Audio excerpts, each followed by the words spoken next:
Sam leto ne štejem po novem letu, ampak po začetku na dan otvoritve knjižnega sejma. Tako že vrsto let, vsaj zadnjih 10 oziroma 11. Tudi danes smo tik pred začetkom slovenskega knjižnega sejma, že 27. z vsemi vsebinami. Sam sem bil odgovoren za razvoj sejma in pa za sponzorje ter donatorje. Lahko rečem, da so časi res kruti in ker smo želeli si ponoviti programe, kar nekaj srebrnih las je nastalo v tem času.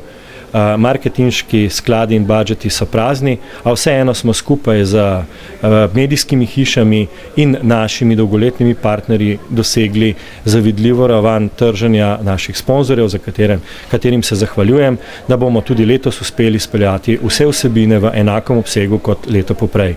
In ker prihajamo v adventni čas in so tudi božične želje že mogoče, seveda še ena moja, želim si, da bi knjižni sejem kot osrednja kulturna manifestacija za področje knjige stal in obstal tu v Cankarjevem domu, se razvijal naprej z obema soorganizatorjema, že imenovanim Cankarjevim domom in seveda Gospodarsko zbornico Slovenije, Združenjem knjižnih založnikov, da bi ponesel knjigo in slovensko besedo še naprej, tudi v Evropo, in da bi uspeli pripravljati nove programe in morda tudi kakšno posebej odmevno medijsko prireditev, morda Šventnerjev večer. Hvala lepa.